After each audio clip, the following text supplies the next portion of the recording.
I would request Nirmala ma'am and Sunny also to please come here because they were the ones who were at IIT Mumbai the other day. The students are here already? Okay, great. I would request Dr. Pulpani to please join us on stage.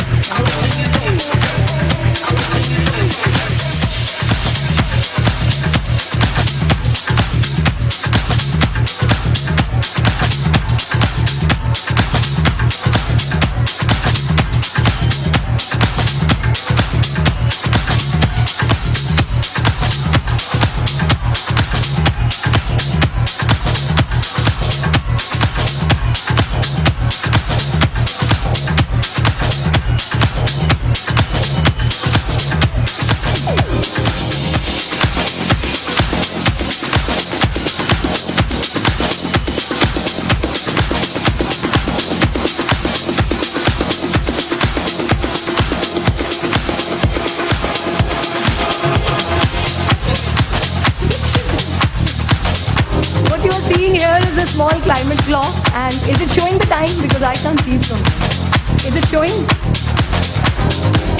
Okay. So when you see the time here, it will show the years, the months, the days. What time are we left with before the temperature goes up by 1.5 degrees? I hope it works.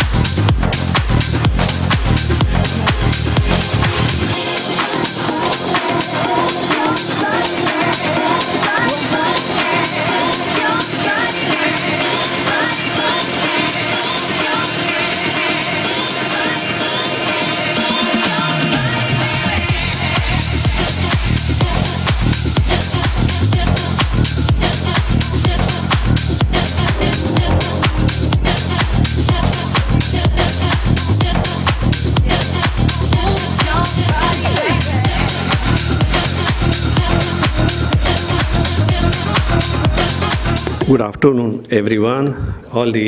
I welcome all the dignitaries. I won't take much of your time because interesting topic, enabling employee experience through artificial intelligence. Yeah, because I am also curious to know about it. But short. I would say a speech I would like to give, but the thing is, right now we saw the climate clock. Here I was just, thought came to my mind, can this artificial intelligence help in controlling that climate over here? That is a thought now, and then let's see how it works, but definitely you need that human involvement over there. Without that, you can't control the climatic changes that we have experienced. We are experiencing in India also and abroad also. You see how the climate changes are taking place.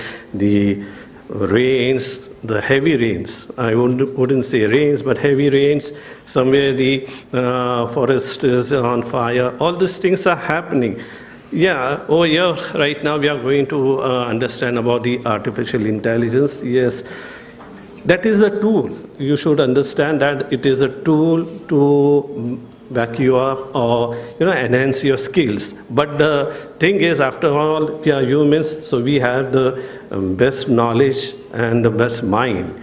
So how first we have to utilize our mind with the artificial intelligence where we can make a big difference, because that is the thing. What the artificial intelligence, yes, it is coming. You just don't have to just like it's happening right now. Like Swati madam said that in ChatGPT you put the thing and whatever answer you want in, you are getting it, and it is done. So it is not only that, you have to put the mind into it also to make the difference. The computer doesn't have that emotional quotient over there. So that is the thing which the humans would necessarily have to put into it and make that difference in India working environment. As you know, the world is changing very fast, with different technologies evolving.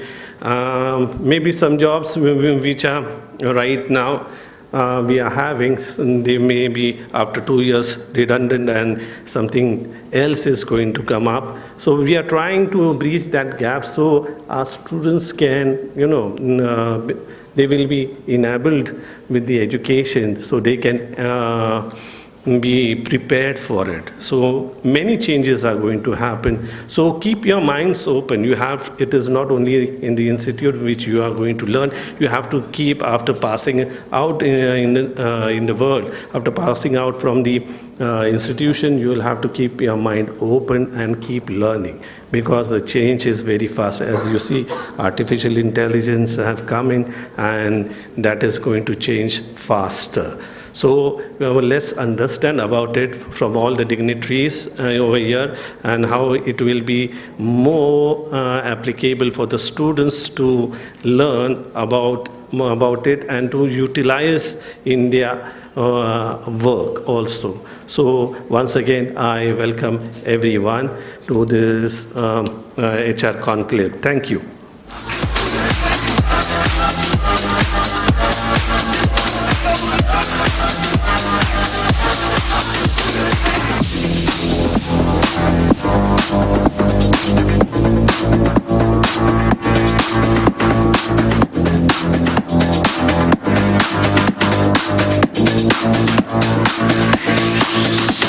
Thank you, MIT, for providing us this platform, and trust me, it has become like a part of HRFI family now.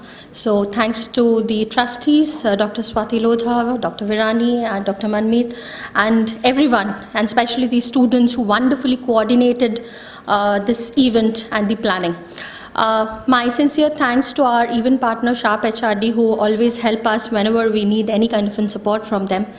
Thanks to all the HRFI members who are present here or would be watching us online.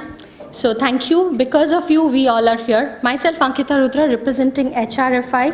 As you know that we started in 2016 with a handful of members. And today, at 2023, standing here, I can proudly say that with all of us effort and the effort from the executive members that we have total of 9 members currently.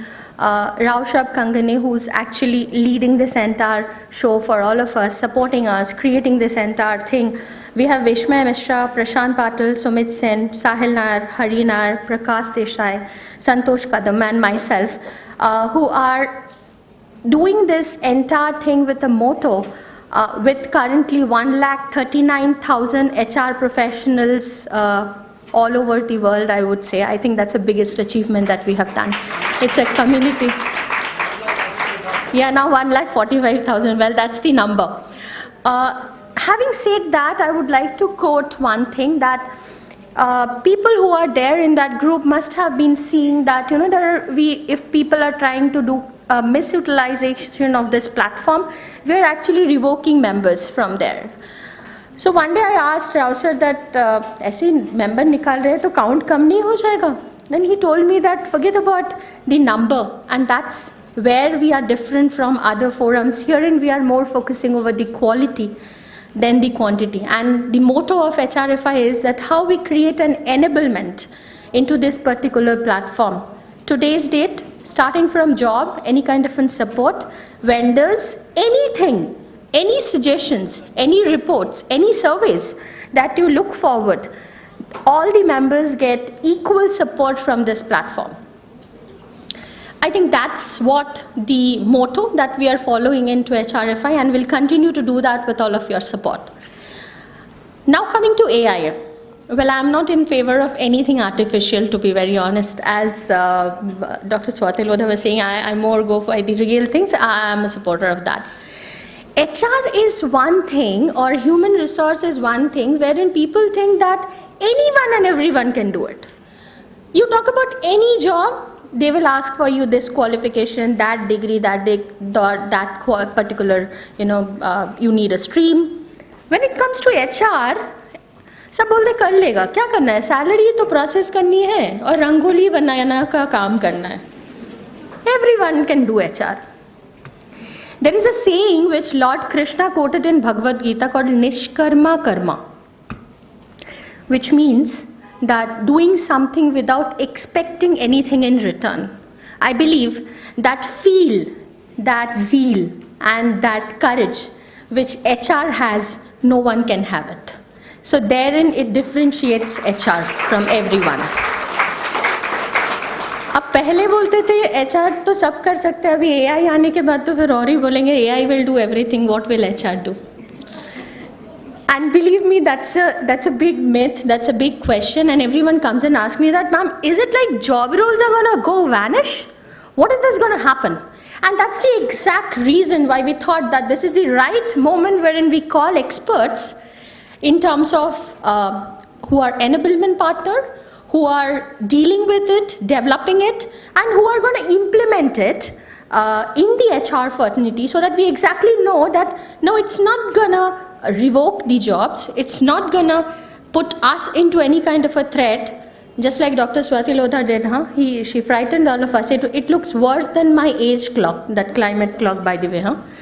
So, no, it's not going to do something like that. Rather, it's going to create a kind of an enhancement for us.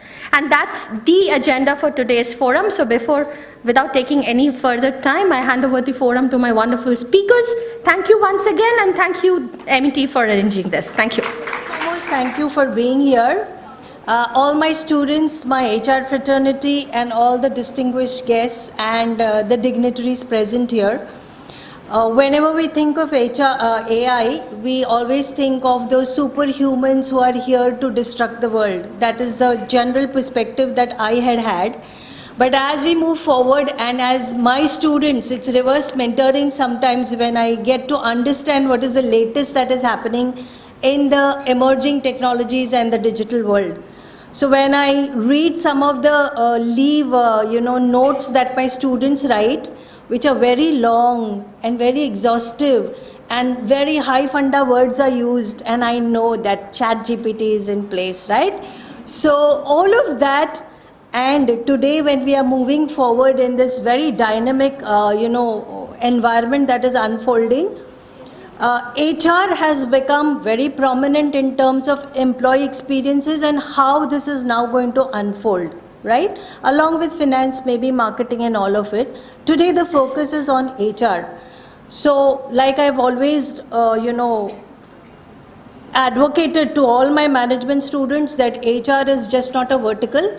HR is about each one of you, each leader, implementers of AI. What are they trying to tell us about this new unfolding landscape that is, something that we are going to experience. So thank you for being here once again, and let's have a evening full of inspiration and some ideas that we can take back and implement. It for us. Now I'm going to show you two ends of the spectrum. One end of the spectrum is the scary side because we don't understand as much. 1 out of every second techies adopting to malpractices. 1 by 7, 1 by 1,500 people. 1 by 500 actually get caught. All right? Now that one end of this very, very, very scary side of saying if someone is doing a malpractice, you don't even know it's happening because आपको पता ही नहीं है कि हो क्या रहा है आपके साथ. You don't even know what's happening with you, right? And on the other end of the spectrum, we're talking about people experience. How many of you all use Gmail? Please put your hands up. Stupid question. How many of you all use the feature in Gmail that allows you to respond to an email through AI? It gives you that default response. Thank you for that email. I will get back to you. I'll schedule a video interview. Yes, no? Super. History, it's outdated, okay? Getting an auto response is outdated. What's the future? Anyone? What's the future? It will read your email and then just reply to it. It will read your email, automatically reply? Automatically. Just give you a template and It'll give you a template saying, "Ye, aap us insaan ko aisa likh lo, bhej do." I think so. He's gone way into the future. Yes. Like maybe a GIF of you acknowledging it. A GIF trying to say, "Hey, you know what? I have 5 fingers. Choose one." Like I'm getting the mail and I'll be like, thank you for your mail. Thank Thank you for your mail. It's so sweet of you to write to me. Bachpan ka pyar. Got it. Anything else? So Sahil, what he said is not very much into the future because 20 days into the future. yeah, 20 days into the future. 20 days. If we get down to machine learning, Yeah. the email engine is able to actually predict based on your previous responses what kind of an emotion you've shared with this person, and based on that emotion it's able to draft the email that needs to go out. You know why I don't call Srikanth for events? The guy already just steals my thunder. Like, he just says what he wants to say. Now he knows I'm going to catch a flight and leave, and therefore I will not be able to do the same. So he's making the most of it. Smart ass. Okay. Both of y'all are absolutely right. Absolutely right. But you know what's going to happen? My prediction. I've not read it anywhere, but my prediction. You heard the video, and that's where I got the idea from. The moment you use facial recognition to unlock your face and think of a used case, think of a classic used case where all of us are smart enough not to open WhatsApp but see it in the notification. All of us are smart enough not to open an email, see it in our notification. It is a lovely Saturday afternoon. You are sitting at MET listening to India's best speakers. Those who didn't get the joke, it's okay, come back tomorrow. And suddenly your boss sends you an email, a very nasty email. You see it in your notification, you put your phone on your side, you said, nahi yaar, Sahil joke crack kar raha hai, chal Sahil ki baat sunte hain. But that boss is still lingering in your head. You're very tempted, as much as you would have studied, respond and react. Let's respond. As much as you would have studied the two, you would actually see that you will be very, very tempted to react. What do? You actually open up your phone, unlock it with your face, and you start looking at the prompt that he said, like Srikanth said. You look at that prompt, you say, let the prompt be on the side. I'm going to respond what I want to respond. I'm going to react. Now imagine you draft out an email and suddenly you get a pop-up saying, I have 6 recommendations for you to tone down this email from anger 100 to anger 50, from being aggressive to being assertive. And these are the 5 recommendations. Replace these 5 words. Your email will look 90% more professional.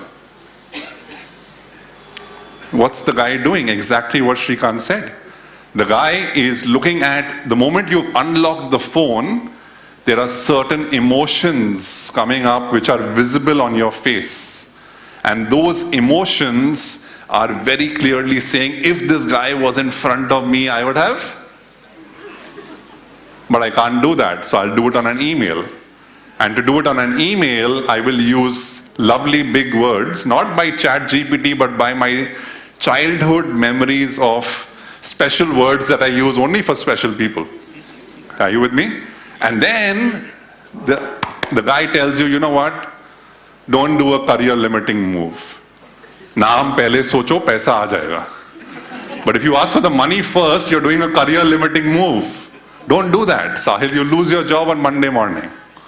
And therefore, go out there, convey the message without adding emotions to it. And that's exactly what's going to happen. Is it far away? It's not far away. Now the question is, if AI is going to do everything, like Ankita spoke about it right in the beginning, the competition is not human versus AI. The competition is human who knows AI versus human who doesn't know AI. And that's where the real competition is going to be. Today, our CV is written by ChatGPT. A recruiter knows this. Of course, a recruiter knows it. But does the recruiter know if 10,000 CVs hit his or her mailbox in 5 minutes, can a recruiter differentiate the cheese from the chalk? Can a recruiter understand not NLP, which is neuro-linguistic programming, which is very natural to HR people because we love coaching, and we have a person right there who is also a coach, but NLP, which is which is not neuro-linguistic programming. What's the other NLP? Natural language processing. How many recruiters know the second NLP, which is a technical skill to know, to understand, I have a program, I have an algorithm, I'm going to differentiate the chalk from the cheese. Number two, with CVs all over the place, how is it that you can not just figure out whether the person has AI behind it or not, or whether the person is genuine or not, or the person is lip singing or not, but actually, as you saw in the video, figure out very, very categorically, is the person lying? I don't need to put a BP apparatus to know if it's a lie detector test or not. Through expressions, can I figure out, is this person actually over-exaggerating on this project? Saying, we did this, because in MBA they'll teach you how to use the word we and not I. But when it comes down to individual experiences, want to know what have you done, not what we have done. Because ultimately, what is your contribution to the project? What is your value add? So on and so forth. And that's the second big piece on, I'm just going through the entire employee life cycle, from a CV to a video CV to coming on board. Come on board, and everybody wants a very different customized package. Yes or no?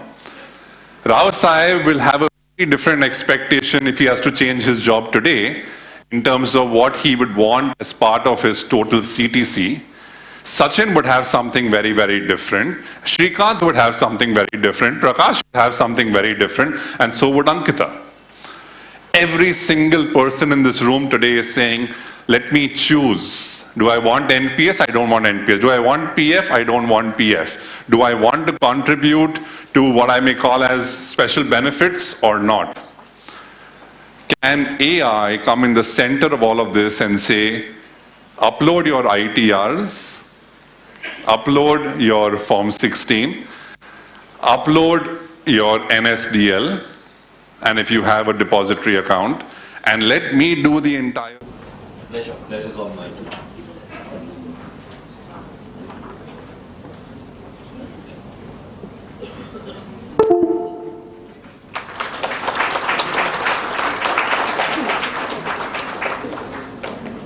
Train ChatGPT on the data that they have used for training. Right, so there are a lot of concerns on the legal aspects, on the ethical aspects, on the responsible AI aspects, right, and which actually becomes a liability for the organization, right, because if today, for example, in the chat interface that I was showing, right, so for, let's say, for organization A, right, an employee asks, right, so how many days of leave am I eligible for in a year, right, and it gives the answer, right, and then he changes it to organization B, right, which is a different organization, right, so if you ask that question to ChatGPT without any guardrails, right, so it might give you an answer, right, for some other organization, right, and which will become a liability for you, right. So there are various guardrails and various other techniques that we should be careful about, right, when we use these technologies. So first of all, we have to use these models on platforms which have proper data privacy, information security controls in place, right. Secondly, you need to put guardrails so that any interaction that the stakeholders, which could be employees or customers, are having with your application, right, so are constrained within the purpose of the application. So if they're asking something that is not relevant, right, so they need to be politely refused. So you need to implement those controls and those guardrails. You need to make sure that you have trained the models or fine-tuned the models, or you have prompt engineered the models with the relevant information, right, which is your enterprise specific information, right, so that it doesn't use its previous knowledge, which could be contradictory to your enterprise knowledge, for answering those questions, right? And I mean, there would be certain scenarios where you are dependent on the pre-existing knowledge of the model, right? But in those cases, you should know what are the risks involved, and you should put the right checks, right? Because, for example, if you are using it for generating some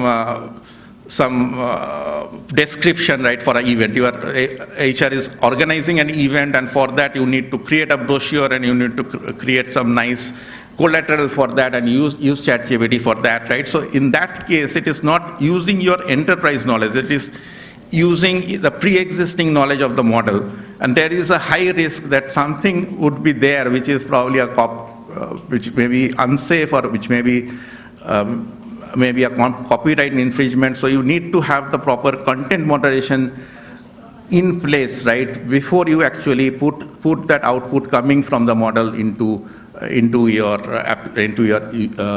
use, or the purpose for which you have actually built that application. So that's all. I mean, just one award that we had received in the past for our use of AI in HR transformation, which was the Hackett Award for H2R digital transformation, right? So just wanted to make a mention of that, and with that, I would like to close. If you have any questions, please feel free to ask.